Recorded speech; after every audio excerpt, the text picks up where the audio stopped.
کہ آپ اس پہ لکھیں کہ یہ روڈ ٹریفک ایکسیڈنٹ ہے, RTA ہے, ایفیڈیوٹ سائن کرائے گئے ہیں, زخمیوں کی تعداد ہزاروں میں ہے,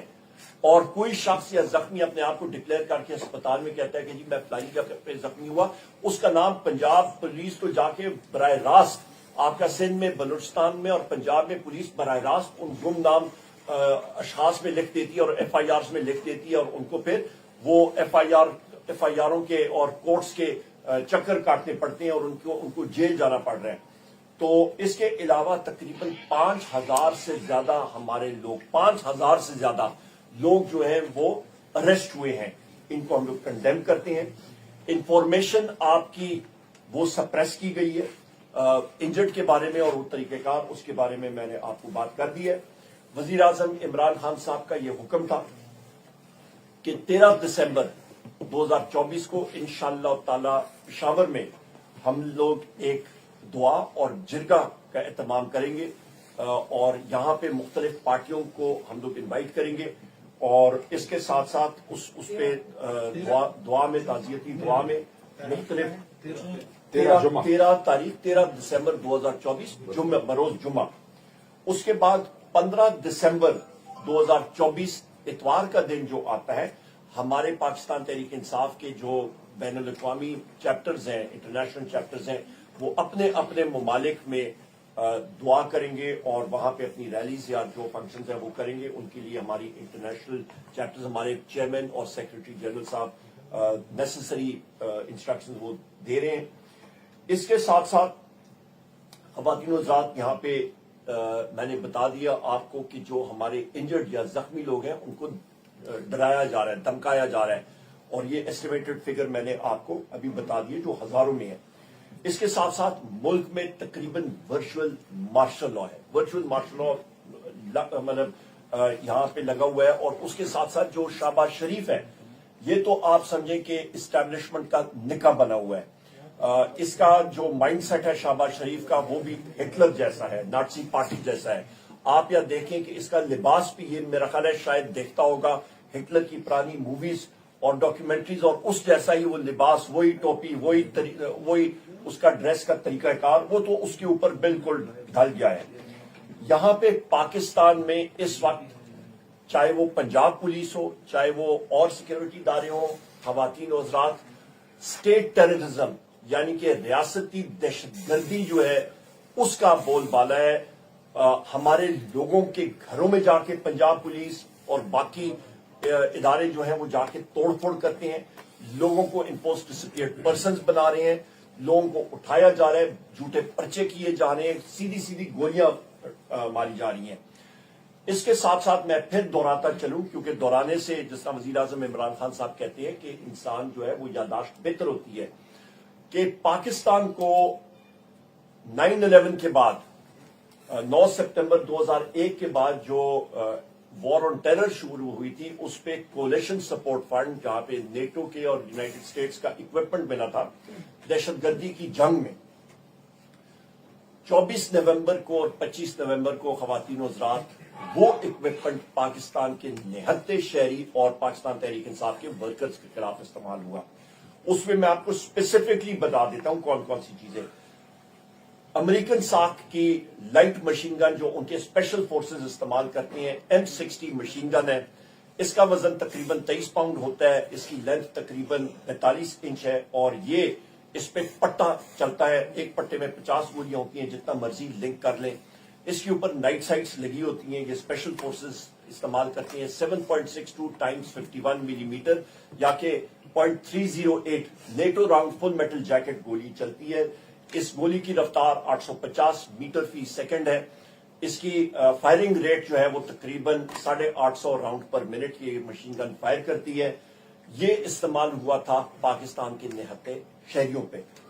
اس کے ساتھ ساتھ سنائپر رائفل ریمنگٹن 700, ایک بار پھر یہ 7.62 × 51 ملی میٹر اس کا کیلیبر ہے, یا 0.308 اس کو کہتے ہیں, اور اس کی بھی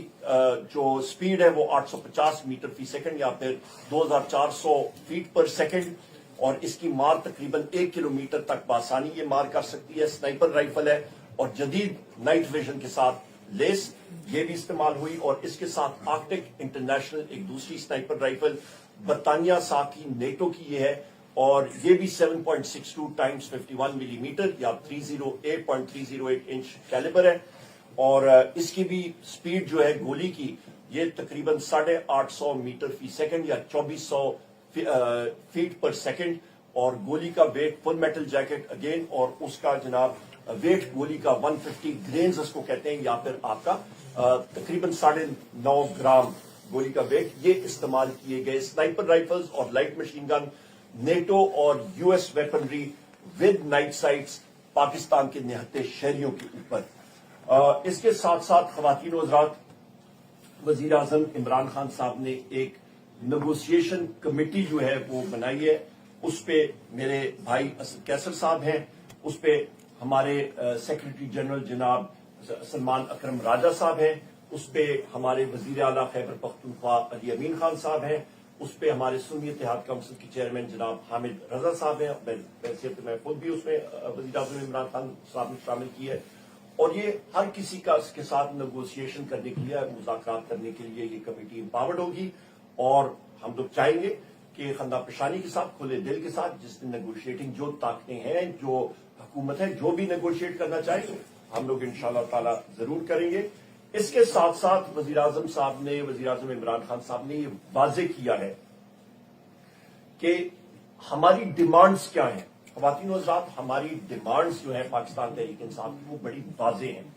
कि सबसे पहले पाकिस्तान तहरीक इंसाफ के जो प्रिजनर्स या कैदी हैं उनको फिल फॉर रिलीज किया जाए, उनको रिहा किया जाए, और उसके साथ साथ एक हाई पावर जुडिशल कमीशन या इंक्वायरी, जुडिशल इंक्वायरी होनी चाहिए। सानिया 9 मई का जो हमारे ऊपर ये सारे का सारा मलबा डाल रहे हैं, उसका एक हकीकत में एक सही तरीके से जो सीसीटीवी फुटेजेस गैर की गई हैं वो सामने लानी चाहिए, और दूध का दूध और पानी का पानी होना चाहिए वो सामने लानी चाहिए, और जो 24 मई का 2024 को जो सानिया हुआ है, जहां पे हम लोग पूछ रहे हैं कि गोली क्यों चलाई, ये सामने आना चाहिए कि ये किसने ऑर्डर्स दिए थे और क्यों हुए थे। ख़वातीन व हज़रात, यहां पे मैं ये भी कहता चलूं, मैंने शुरू में भी आगाज में भी बात की थी कि हमारे साथियों को बशमूल मुझे गैर कानूनी, गैर आईनी तौर पे डिटेन किया गया था, अरेस्ट किया गया था। हम लोगों ने कानून का दरवाजा खटखटाया और उसको फॉलो करेंगे। मेरी इतनी ही बातें थी। यहाँ पे जो मेरे पास अमानत थी वजीर आजम इमरान खान साहब की, वो आपके सामने रख दी हैं। मैं अभी गुजारिश करूंगा जनाब शिबली फराज साहब से और फिर असद कैसर साहब से वो बात करें। शिबली साहब आप इधर जाए, मैं उधर आ जाऊंगा, मैं इतनी आसानी होगी। इस तरह के उमर अयूब साहब ने कुछ तफसीलात बताई जो कुछ भी हुआ। देखें, जब आप एक गलती करते हैं जो कि 8 फरवरी को, गलतियों की तो दास्तान बड़ी लंबी है, लेकिन अगर हम उसको 8 फरवरी से अगर हम दें, जिस तारीख से ये मुल्क बिल्कुल एक ऐसे इंतशार से, एक ऐसे हालात से दो चार हुआ है जिससे कि हमारे पूरे मुल्क में मुल्क की चूल्हें हिला दी हैं। पहली गलती 8 फरवरी को हुई जिसमें कि हमारे मैंडेट को चुराया गया, और उसके नतीजे में एक ऐसी हुकूमत हमारे से वजूद आई जो कि कानूनी और सियासी और इखलाकी कुव्वत नहीं रखती। ऐसी हुकूमत जिसने कि एक जाली मैंडेट के जरिए अपनी हुकूमत बनाई। वो एक गलती जो थी, उस गलती को छुपाने के लिए, जिस तरह हम सुनते आए हैं कि एक झूठ को छुपाने के लिए 100 झूठ बोलने पड़ते हैं, तो एक गलती को छुपाने, एक गलती को ठीक करने में मजीद गलती दर गलती दर गलती दर गलती हो रही है। नतीजा क्या हो रहा है कि उस दिन से इस मुल्क में जो एक इस्तेहकाम, सियासी इस्तेहकाम था, जिसकी वजह से मुआशी इस्तेहकाम आता है, मुल्क में इन्वेस्टमेंट होती है, वो सब कुछ तबाह बर्बाद हो गई, और हमारे मुल्क में ऐसे हालात पैदा हो गए जो कि मुंतज हुए। एक पुरअमन जलसे, एक पुरअमन जुलूस, एक पुरअमन सियासी एक्टिविटी जो कि आईनी और कानूनी तौर पे हमारा हक बनता था, उस पे जो जुल्म और बर्बरियत दिखाई गई, उसने पूरी दुनिया को, पाकिस्तान को पूरी दुनिया के सामने और पाकिस्तान के आवाम के सामने उसको बिल्कुल आश्कार कर दिया कि इस तरह के आजकल के जमाने में भी इस तरह से जुल्म से, दहशत से, एक पुरअमन जलूस को, एक पुरअमन तहरीक को, उसको दबाया जा सकता है। देखें जी, इससे मुल्क आगे नहीं जाएगा, इससे मुल्क नॉर्मल नहीं चल सकता। ये जो कुछ भी हो रहा है, चूंकि कानून और आईन की इस वक्त कोई भी हैसियत नहीं रही है, अदालतों को बिल्कुल वो कर दिया गया है, बेअसर कर दिया गया है। जो आप जितनी भी कानून साजी देख रहे हैं कि जो हुई है नेशनल असेंबली में, सेनेट में हुई है, किस तरह से हुई है, और आया वो अवाम के लिए थी या वो खवास के लिए थी? तो अवाम के लिए तो उसमें कुछ नहीं था सिवाय तकलीफ के। तो ऐसे हालात में हम ये समझते हैं कि जिस तरह के खान साहब ने एक बाख्तियार कमेटी बनाई है कि इसको चांस दिया जाए, इस कमेटी को